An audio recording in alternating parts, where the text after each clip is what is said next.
Good morning from Agrabah. Well, wait a minute. Muscat, Oman. We have come to Oman and we're going to stay for a little under a week. We have plans to visit Muscat, the city that we're in, and then we are going to visit some other sites in the country. We're going to go to Nizwa, which is an ancient city that is about an hour and a half from here. We're going to visit one of the most prominent and famous museums in the country, which is supposed to be pretty spectacular. You'll have to watch in another video to see that. But first, we have come to our first stop here in Muscat, which is the Sultan Qaboos Grand Mosque. You can begin to see the minarets behind us. Let's go inside. Is it bad that I want to go run through these sprinklers? No, because I do too. It's hot. This is not very breathable today. It's May. And humid. But it's also, yeah, I think 104 degrees and humid.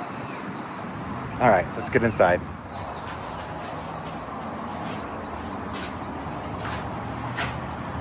The first thing you see when entering the grounds of this beautiful mosque are the incredible gardens and how manicured and gorgeous they are.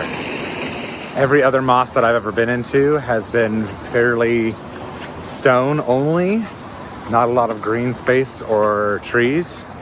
This one is very different and very unique in that respect, which makes it beautiful. Just like every other mosque that we've been to is beautiful, this one's beautiful in another way.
Hot as it is out here, this marble is actually not uncomfortable to walk on.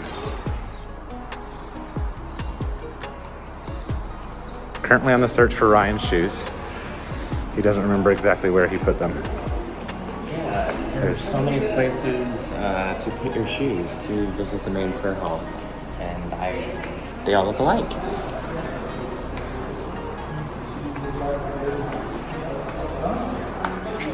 I guess a mosque that can accommodate 20,000 or so worshipers, they've got to have lots of places to put their shoes and belongings. So it makes sense. Just come out of the main prayer hall and finding shoes. The main prayer hall can hold about 6,500 worshipers. The entire, I'm going to call it complex, can hold over 20,000 worshipers. The amazing carpet that you see in the main prayer hall, which is beautifully done, was made by over 600 Persian or Iranian women, and it took 4 years to make. And the big, amazing chandelier that you see inside is one of the largest in the world, and it has over 600,000 Swarovski crystals, and it was assembled in Germany. It's absolutely magnificent inside, and the stained glass is definitely something that I think is fairly rare in mosques. I know there are some that have it, especially there's a famous one in Iran, which hopefully someday we'll be able to go and see. But I think this is the first mosque we have visited that actually had stained glass. I could be wrong on that.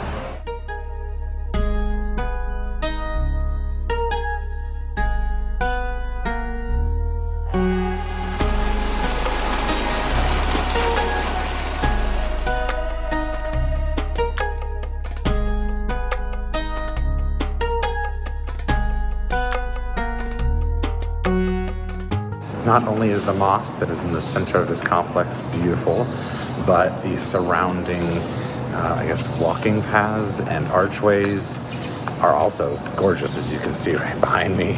Obviously, We have come during the visiting hours, which are between 8 a.m. and 11 a.m. Sunday through Thursday. Of course, Friday is their holy day and Saturday is a weekend for them. So remember that if you're planning on coming as a tourist, those are the times that you can actually visit this mosque.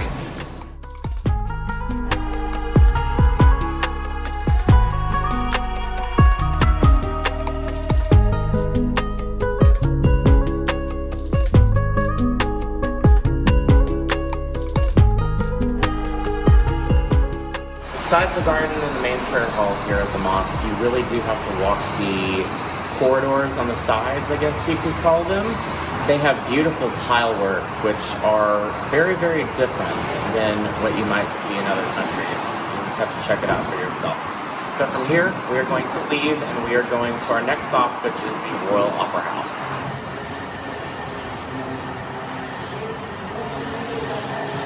Did you find some water? I did. Oh, it's a drinking fountain. It is a drinking fountain. Thank you for the free water.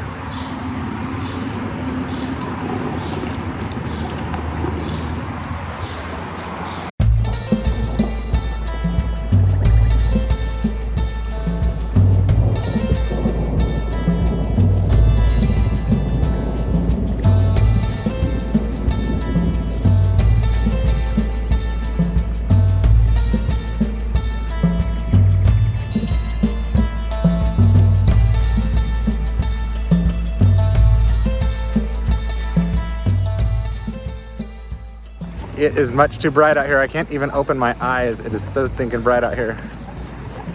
Yeah, we should have worn our sunglasses at least for this part. Yes, we thought we were doing a very short walk from the car to the Opera House, and it is a short walk, but it's so bright. Now that we are under the awning in the shade of the Opera House, And I can feel the air conditioner coming out of the building. thankfully they do love their air conditioning here. It is wonderful on the inside of buildings. And very well needed. But as you can see, this building is incredibly, Picturesque. yeah. Architecturally pleasing to the eye. Thank you for filling in the gaps in my brain, because that was not working for me right now. And it is very white. This is also Joseph's birthday, so Yes, it is my birthday. everybody wish him a happy birthday, even though it'll be 6-7 months before Before this you even video is post the aired, video. but you know, it's okay. He'll still appreciate it. Yes, I would. Yeah. All right, let's get inside. The air conditioning feels really, really good.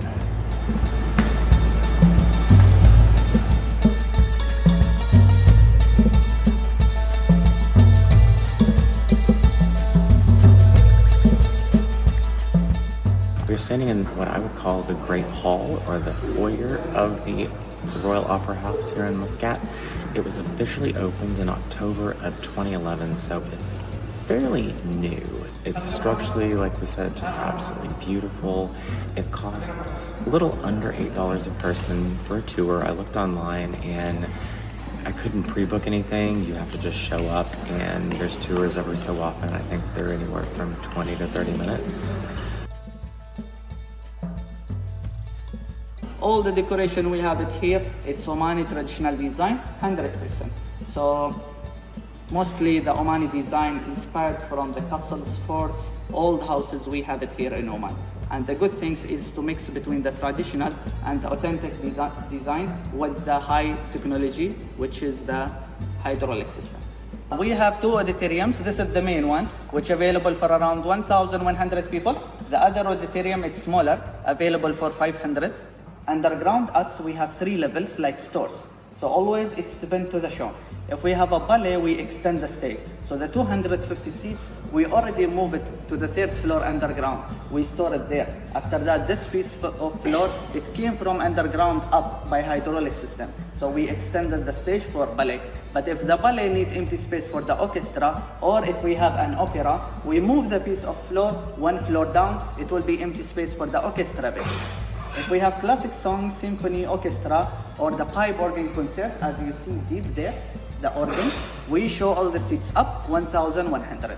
So always it's depend to the show, what they need, we can do for them. The organ itself, 50 tons. The pipes inside the organ, more than 4,500 pipes. The whole decoration with the pipe organ, it's 500 tons. We move the whole 500 tons hydraulically. It's considered our organ as the biggest and the heaviest movable pipe organ in the world. In your front, the small screens, it's for translation, because we translate the show in Arabic and English. All the operas we invited from outside, and they speak or perform by their original language, like Italian, Spanish, French, German. That's why we need to translate the show in Arabic and English. The main idea of our opera, it's like a cultural place. It's a gift from Sultan Qaboos. He needs to raise the awareness of the local, and he needs to represent Oman to others. The prices we have it in general, it's very affordable. Comparing with other operas, it's not expensive, because our opera, it's not commercial place. It's more educational and cultural place. Normal ticket price starts from 10 riyal till 70. So by dollar, starting price $26 or 24 euro. The VIP starts from 40 Omani riyal till 80. It's around $120 or 115 euro, the starting price. I haven't been in a lot of opera houses, but I can say this one doesn't feel as big as many people as it sits. It's incredibly impressive, and the architecture is just stunning. Beautiful, beautiful place. Would absolutely, totally come back here to actually see something, to see a show, because for one, the prices are incredible. And the seats are very, very comfortable, I will have to say. Yeah, you could easily sit in there for a couple hours and have no problem. You'd probably even fall asleep if you're jet lagged.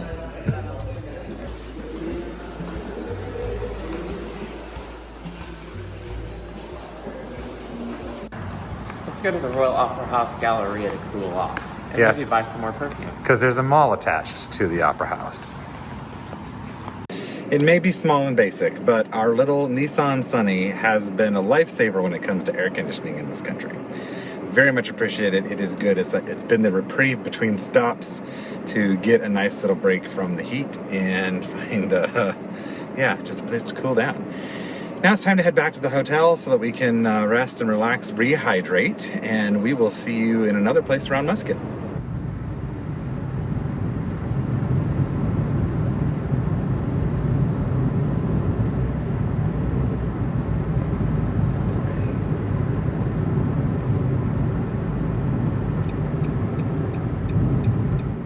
We have made it to the old part of the city of Muscat, and we have come to the Mutrah Fort, which is right behind us. We are waiting in line to get tickets, and then we're going to head up. Getting a ticket was fairly easy. They even gave you a nice little map. It was 3.3 real or $8.50 US. And as most foreign attractions that include the word fort, castle, fortress, they include stairs. At least this one actually has fans It does. while you're walking up the staircase. It's blowing hot air, but, you know. Hey, at least I it's do something. that a lot, too. As do I. Yes. As you can see, the daylight is escaping us, but that's actually a good thing, because here in Oman, as you have heard us say multiple times, it's rather warm. So the people come out, and attractions stay open super late here, like 11 p.m. I think this is actually open until 10 or 11 at night, because that's the time you come and explore things. When the sun goes down. And now I'm going to stop talking because I'm running out of breath.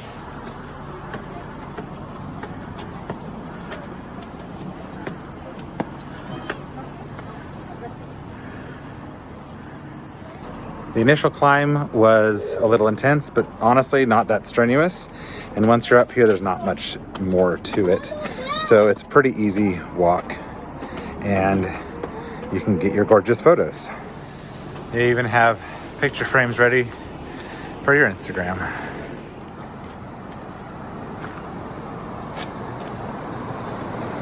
This fort was built in the 1500s, and it was built for defense reasons, and apparently it was actually reinforced by the Portuguese at one point in time. Now it's a rebuilt tourist attraction, which is still kind of cool. It's pretty small. There's a little cafe, of course, and a couple of the original towers. But we are going to go down to this street behind us, actually, which is called the Corniche. But right next to it, right along it, is the old Mutrah Souq. And through the magic of video editing, we were there a couple days ago, and we're going to take you down into the souk and explore that. And then we'll meet you guys again on the actual Corniche.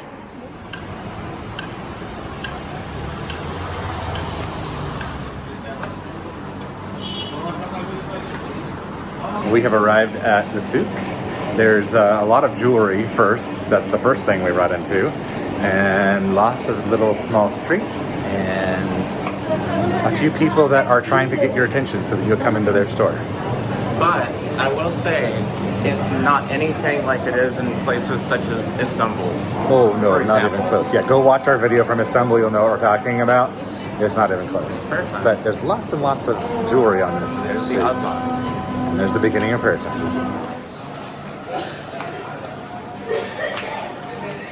I'm not sure if it is true for the whole souk, but what's very interesting so far is that the tile, or the ground, is covered in very ornate stone tiles. It's beautiful, and very clean too. it is very clean. At least there's certainly no trash around, but I'm just surprised. I feel like I'm walking inside of a mall with tile flooring.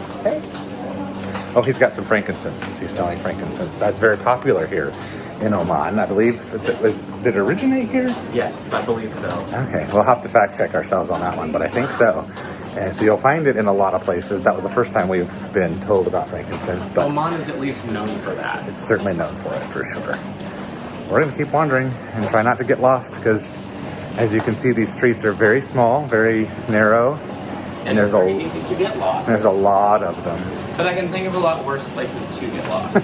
This is very true. Thankfully, the people are incredibly friendly, and I know that they'll help us find our way out if we do get lost. Ooh, there's some fabrics. I guess we're getting outside of the jewelry section. So this is basically frankincense in the raw. It smells so good. Trying to talk Joseph into getting some and getting a burner so we can actually burn it in our house because it smells really good.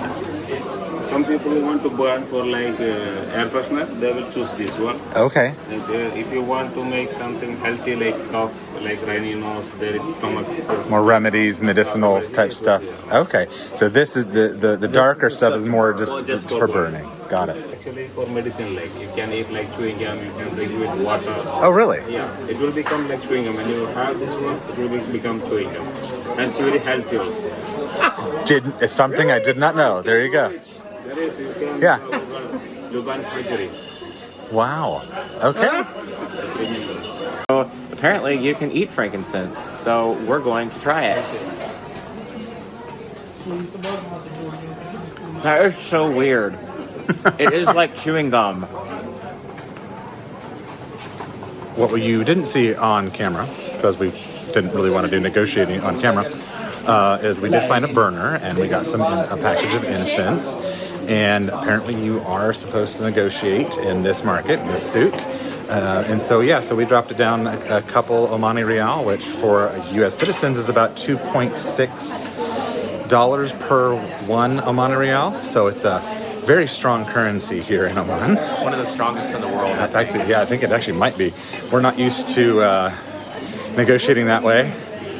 Usually I'm dividing the US dollar rather than multiplying when I'm trying to figure out what the value is. But yeah, we got negotiated down. Ryan thankfully did it because I don't negotiate very well at all. So for a burner and we got some frankincense, it basically cost us just a little bit over $10 US, which isn't really that bad. Yeah, wasn't that? I don't think so. I mean, the original price wasn't bad either. No. I would have paid the whole price except the fact that you're expected to negotiate. So we did. All right, we've actually come to the end of the souk. I don't know if we want to turn around. I think we're going to. We're good. Thank you very much. We already got it right here, actually. Thank you, though. I'm eating my words a little bit, depending on what part of the market you're in. They get a little aggressive. Not as bad as, say, Istanbul, but when we first walked in, it was really quiet, and everybody was just saying hello, and that was it. But the further you get in, they get a little bit aggressive, but I just smile and say no thank you. They're also trying to make a living, but yeah. You say, no thank you, we're good, and you just keep walking. This is called a Kumma. Kuma. And this is Omani head turtles. Oh, yeah. This is Oman from Salalah. This is Omani from Salalah.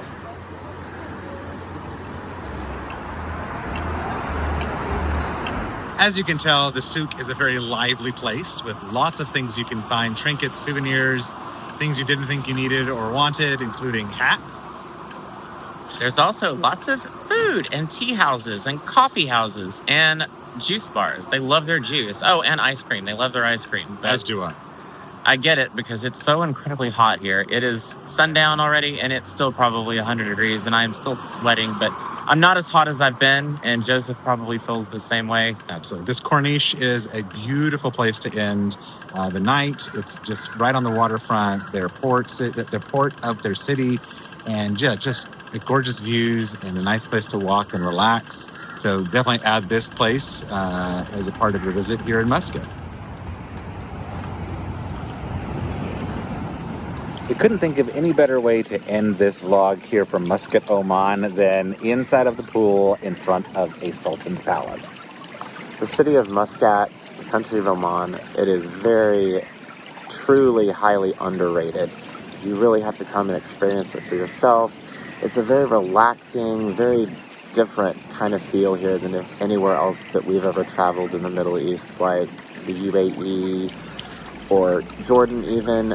And you could even argue Turkey, depending on if you want to consider that European or Middle Eastern. It's kind of crossroads between both. But Oman is definitely a hidden gem that you have to come experience for yourself. Definitely put it on the list. But before we get sunburnt anymore, Thanks for traveling the world with us.